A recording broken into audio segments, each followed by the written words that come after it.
el pretérito perfecto, el presente perfecto.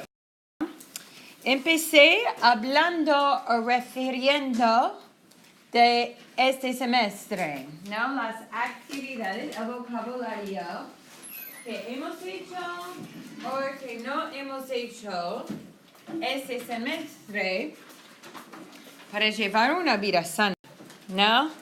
Has tratado o he tratado, sí o no, ¿no? Y ahora ustedes van a preguntarles en grupos, no formalmente o oficialmente, pero van a conversar sobre las preguntas, ¿no? Entonces, aquí en sus papeles tienen las preguntas, tienen sus respuestas y quiero que ustedes practiquen las preguntas. Entonces, ahora preguntan a una persona esta pregunta y responden con una oración completa. Esta pregunta, porque es muy general, quiero saber algo más específico. Por ejemplo, y pregunto sobre todos en nuestra clase, ¿quién ha bebido mucha, y recuerden que tenemos que cambiar, mucha agua este semestre? ¿Quién en la clase ha bebido mucha agua este semestre? ¿Quién, por ejemplo, Nick? Sí, yo he bebido mucho. ¿Tú has bebido mucha agua? ¿Ha bebido mucha agua Jorge este semestre? Sí. Jorge, entonces Jorge ha bebido mucha agua este semestre. Muy bien. ¿Quién en la clase con este verbo reflexivo, en la pregunta tenemos, ¿te has entrenado? Me he entrenado.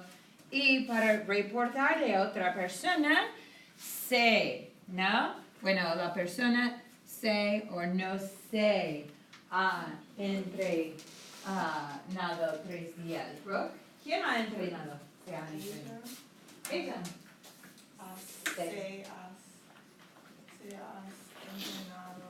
Entrenará 3 días de la semana. Muy bien, excelente. Entonces, ella se ha entrenado 3 días de la semana. ¿Para qué te estás entrenando? ¿Para Bridgman o en general? ¿O no? No te... Para clarificar, profesor, no me he entrenado 3 días de la semana. No, bien claro, muy bien. Ok, ir al gimnasio. ¿Quién en la clase ha ido al gimnasio este semestre o no ha ido? Y miren, chicos, ido es regular, no es irregular. Normalmente este verbo es irregular, pero su participio es regular. ¿Quién ha ido al gimnasio este semestre? ¿Quién ha ido al gimnasio? No ha ido. No yo. ¿O tú? Okay. No yo he ido al gimnasio. Muy bien, yo no he ido al gimnasio tampoco. ¿Quién ha tomado vitaminas? Entonces necesitan indicar o aplicar quién y después la forma hacen. Martin ha tomado vitaminas. Vitaminas, qué bueno. Martin, has tomado vitaminas. Yo también he tomado vitaminas este semestre.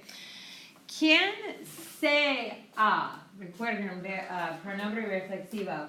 ¿Quién se ha quedado despierto o despierta toda la noche este semestre? ¿Sí? Sí, Braden. No. Correcto. Estoy repitiendo. Nada más. Braden se ha... Quedado tú despierto toda la noche. Muy bien. Entonces, Braden se ha quedado despierto toda la noche este semestre, pobrecito. Para una clase, para estudiar o para festejar, ¿no? Beber muchas cervezas toda la noche para estudiar, ¿no? Pues porque se aplica también a las fiestas y pasar toda la noche despiertos con amigos, ¿no? Ok, ¿quién ha practicado yoga este semestre? ¿Braden? Cat ha practicado yoga. Muy bien, Kat ha practicado yoga. ¿Te gusta yoga? Sí. ¿Dónde practicas yoga? ¿Cómo se llama el estudio? ¿Charleston Bar Yoga? Sí. Sí, es mi favorito. Es muy bueno. Yoga caliente, ¿no? Sí. ¿Quién ha tenido un masaje este semestre? ¿Quién ha tenido un masaje este semestre? Sí, ojalá. Muy bien, excelente. Ojalá también. Yo no necesito un masaje, pero no he tenido ningún masaje. ¿Quién? ¿Ninguna persona? Necesitado un masaje. Sí. Kayla, ¿has tenido un masaje? Ay, qué buena, qué afortunada eres. Es necesario, ¿no? El problema es el dinero. ¿Cuánto cuesta en general? Un masaje por una hora, digamos, una hora. ¿Cuánto cuesta? ¿Saben? Sí, No saben porque dicen, profesor, no he tenido un masaje, yo no sé. Pero sí, 60, 70 dólares. Por 30 minutos. 30. Por 30 minutos. Oh, 60. yes. 60. Como $2 por minuto. Sí. Sí. Pero vale la pena, ¿no? Vale la pena. ¿Dónde está mi lista? Vale la pena es una expresión, pues no hay campo aquí. Vale la pena. ¿Saben qué significa vale la pena? It's worth it. Vale la pena. Es una buena expresión. Vale la pena. Es la expresión más favorita de mi esposo. Mi esposo no habla mucho español, pero cuando habla español siempre dice, vale la pena, it's worth it. Y recibir un mensaje vale la pena, ¿no? Ok, entonces, ahora, bueno, en clase miércoles hablamos del significado en inglés del presente perfecto. En el primer lugar, es muy fácil conjugar porque tenemos las formas EAS, A, hemos, habéis, han, y ha oído el participio. Y recuerden, chicos, los participios son verbos, no son adjetivos. Entonces, cuando yo refiero a Kayla, Kayla es una chica, Kayla ha tenido, ¿no? Tenido. Aunque es chica, no cambio. Este participio no refleja si es chica, chico, personas o solamente una persona. Ha tenido, ¿no? O hemos tenido, singular. Entonces, eso es lo que quiero repasar con ustedes ahora.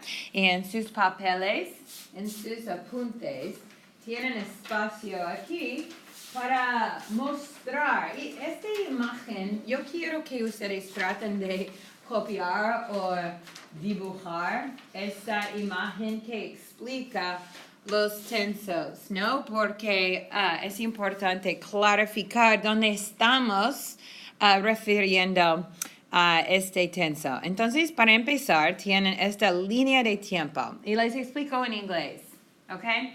So you have this like timeline, illustration of all the tenses that we've learned. And I'm also going to reference a couple that aren't here and that we're going to learn. Okay, empecemos con el presente. Y vamos con el verbo hablar, okay? So, with the present tense, and I'm just going to use yo forms as examples. And you can draw this on your paper as a reference to take with you for the rest of the semester, because we're learning all these tenses, but how do they all come together? How do they work? So I'm just going to use the verb hablar and the yo form to demonstrate examples of all these tenses. ¿Cuál es la forma de yo del verbo hablar? And I also want to clarify, actually, that this illustration is el indicativo.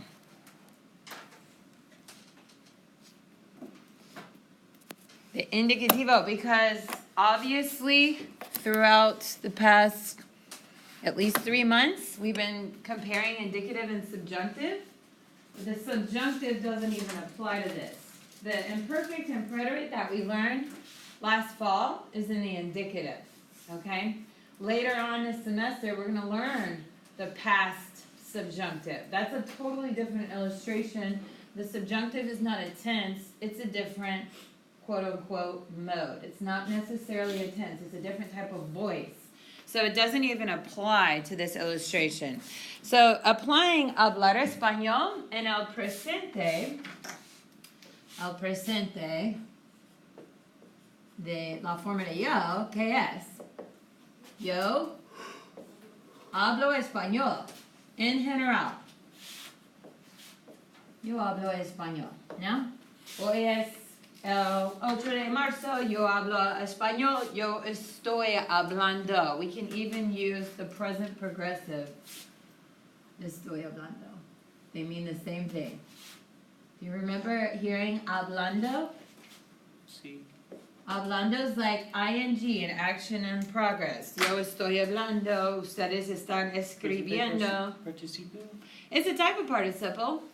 It's a progressive participle. Just because I know the on to an, And the an and I, just adding the n to it means it's present. It means it's, yeah, in progress. We can use it. You can actually use, there's such thing as the past progressive, preterite, and imperfect. You can say estuve hablando or estaba hablando. You can. You can add anytime you want to express ing in present or past. Typically we use it in the present, but you can use it in the past. But in general, hablo español. Does everybody understand the presente? Okay, and on your little timeline, if you want, as a reference, you can put today's date, just as a reference point, if you want. El presente. And then we have the pretérito perfecto or el presente perfecto, which this little dotted line here, where is it?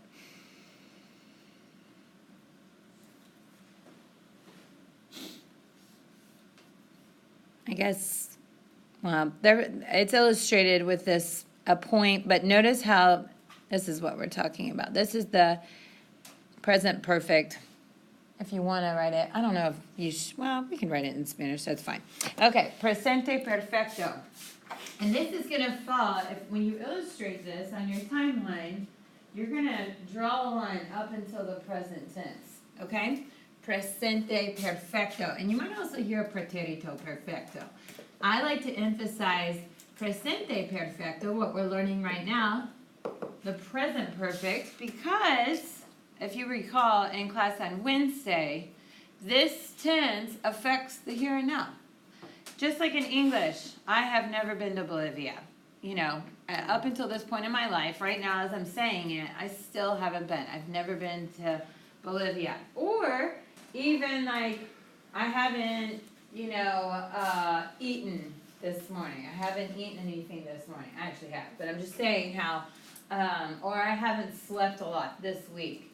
All of those examples in English that translate perfectly to Spanish affect the here and now, which is why there's that reference to el presente perfecto. So, hoy or esta mañana, he hablado mucho español.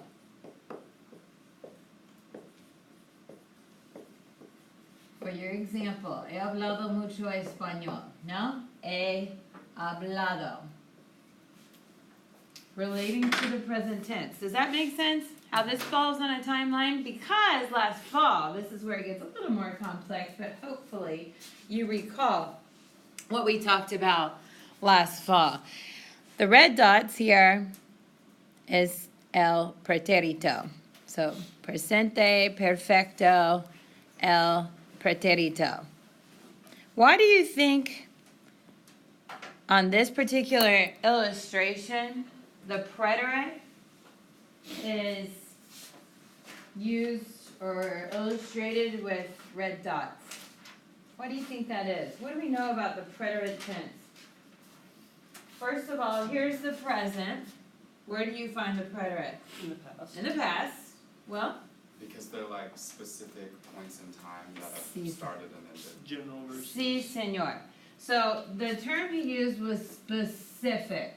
Specific actions completed in the past. That is the fundamental definition of the preterite. For example, like I can say, I don't know, la semana pasada or el sábado. I'm going to use el sábado. El sábado pasado, yo hablé español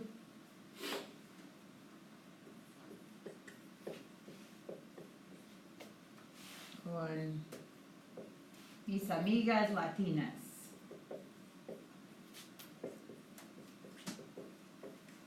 So, like, normalmente, los fines de semana paso tiempo con mi familia y mis amigos gringos, por ejemplo. Pero soy miembro de un club de lectura, a book club, con mis colegas latinas, o también, perdón, dos son españolas, y hablé español en mi reunión de club de lectura.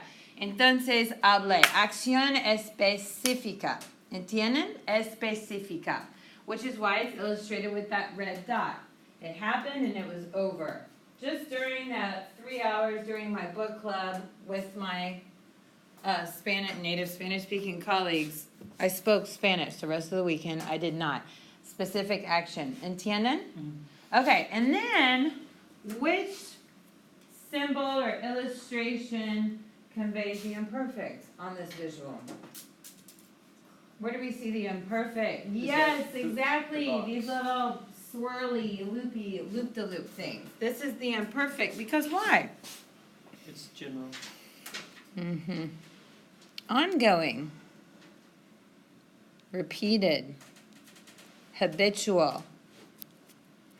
El imperfecto. So remember, this is a one-time completed action. Like last summer, I went to Spain. Or last summer, my son learned to swim. Okay? The imperfect, because we do have this in English, is an ongoing, habitual, repeated action. So when we compare the preterite and imperfect last fall, hopefully we really clearly identified the fundamental differences. So I'm going to use a very simple example. Soy de Kentucky. Soy gringa. Ninguna persona en mi familia habla español. Todos mis hermanos, mis papás no hablan español. Entonces de niña, yo no hablaba español. Para nada. Solamente inglés. Yo no hablaba español. Hablaba, ¿no? Había, imperfect. ¿Entienden? And then the last one, this is called pluscuamperfecto. The past perfect. Pluscuamperfecto in español. That's this one. And this is what we're going to talk about next week. But I'm going to go ahead and include it on here and give you an example of what in the world el pluscuamperfecto is in English. Because actually, as easy, hopefully, as it is to understand the present perfect, this morning I've spoken lots of Spanish. I have spoken. The pluscuamperfecto, the past perfect, is the difference between have spoken versus had spoken.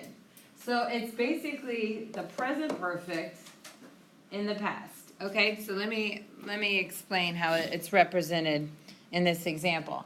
Had done something. So, for example, when I arrived to campus this morning, that would be the preterite. When I arrived to campus this morning, I had not spoken Spanish yet. So I have to have, and you'll notice this on the test and on the super site or the final exam or even in class next week, we first need to have some sort of contextual reference to the past. It can be in the preterite or imperfect. It has to be within the past. We have to have that reference point, to put us in the past perfect, the pluscuamperfecto. And then, instead of, and this is how we say it in Espanol, so pluscuamperfecto. It sounds like a crazy grammatical term. Pluscuamperfecto. Esta mañana. So I'm still going to reference esta mañana cuando llegué al campus.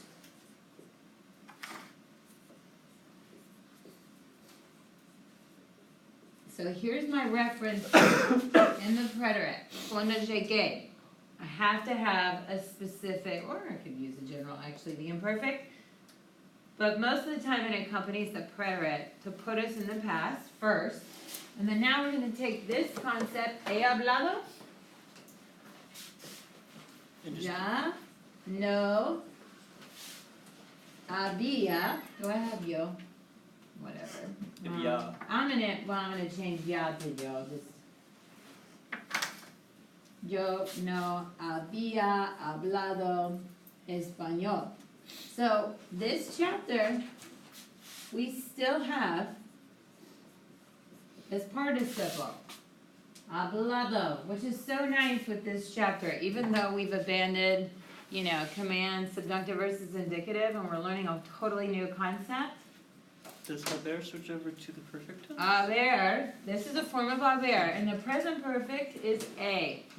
A hablado, the past perfect is just había hablado. And when I say había, all I'm saying in English is, instead of saying I have spoken, I had not, had, had not. That's all this is, had not spoken, Spanish, and the reason why I had ya, ya, ya, in that context means yet. Ya no había hablado español, ¿ok? And pluscuamperfecto es lo que vamos a repasar y conocer más la próxima semana, ¿ok? ¿Está claro más o menos? So, as you can see, miren, tenemos una lista larga. Esto es solamente el indicativo. A más tarde este semestre vamos a conocer el subjuntivo del imperfecto, ¿no? El subjuntivo de pluscuamperfecto, creo. Y también este semestre vamos a aprender a conocer el futuro indicativo, porque el futuro del subjuntivo no existe. No hay ninguna forma del futuro del subjuntivo. El condicional también. Ok, entonces ahora vamos a, referir a esta imagen a lo largo para el resto del semestre, pero ahora vamos a resumir de conocer o practicar el presente perfecto. ¿Pregunta, Jorge? Pregunta about future tense. Sí. Will we learn future tense? Yeah, we're learning. Okay. We're going to learn future tense. And the future tense, ironically, nicely, conveniently, good news for you, is basically these forms. This is just a sneak preview of the future tense to be able to say will, because we know how to say I am going to go out with my friends tonight. Voy a salir. Ir plus a plus infinite. Voy a salir con mis amigos esta noche. We know how to speak in the recent future, but we haven't quite yet learned will. And we're going to learn that this semester. And it actually builds on what you already know. The future tense, and this is the last chapter after spring break, the future tense has no categorization of AR forms and ER-IR forms. All AR, ER, IR verbs have these endings, and all you do to form the future, to convey the idea of will, like I will, will, that's irregular, I don't want to use. I'll use the verb, no, I don't want to use that verb either. I'm going to use the verb estudiar, because that's super regular, and everybody knows that one. So the future tense, estudiar or comer, or yeah, we use comer. I'm making sure I'm using regular verbs. I will study the perfect tense. Right, exactly. I will study present perfect. All you have to do to form the future, this is so easy. In the yo form, you write the entire infinitive, and then you put these endings without the H's. So knowing these endings is going to apply to the future tense. You put your form of haber in the present perfect on the end of an infinitive. So I've taken the verb estudiar. I've taken my ending A, put an accent mark on it, estudiaré. El presente perfecto domingo. No? Or comeré pizza. Sábado por la noche con mis amigos. I will eat. The future tense es muy fácil. So learning these endings, ella, sa, hemos, and an, is going to apply to the future tense next chapter. So even though we're learning more tenses, and by the time you finish your 202 requirement, you'll have a robust, a plethora of tenses to navigate in and conveying your ideas in Spanish. And even though this is a long list, it's actually super easy. The way we end the semester, the hard part, in my opinion, is subjunctive versus indicative, preterite versus imperfect. Those are the hardest concepts for native English speakers to grasp in Spanish. After that, it's so easy. And then, just because we're talking about this, remember those imperfect endings, aba, ia? Ia, like yo comía chocolate de niña, or yo no estudiaba español bien de adolescente. Aba, ia, those ia endings, just like in the future tense, comere and estudiare, we take those imperfect endings, ia, ias, ia, iamos, etc. ER, IR, and AR verbs don't have distinctions. We take our verb, estudiar, and we're going to learn the conditional at the end of the semester. We write out the infinitive, just like we do with the future tense, I will study. Now, the conditional for hypothetical situations, like I would study, or I would eat more pizza.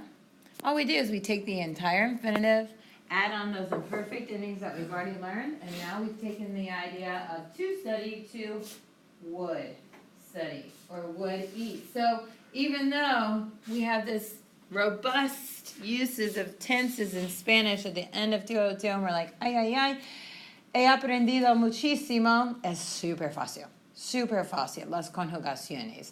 The imperfect, preterite, and subjunctive indicative, that's the hard part, and that's en el pasado. Hablando pasado, chicos,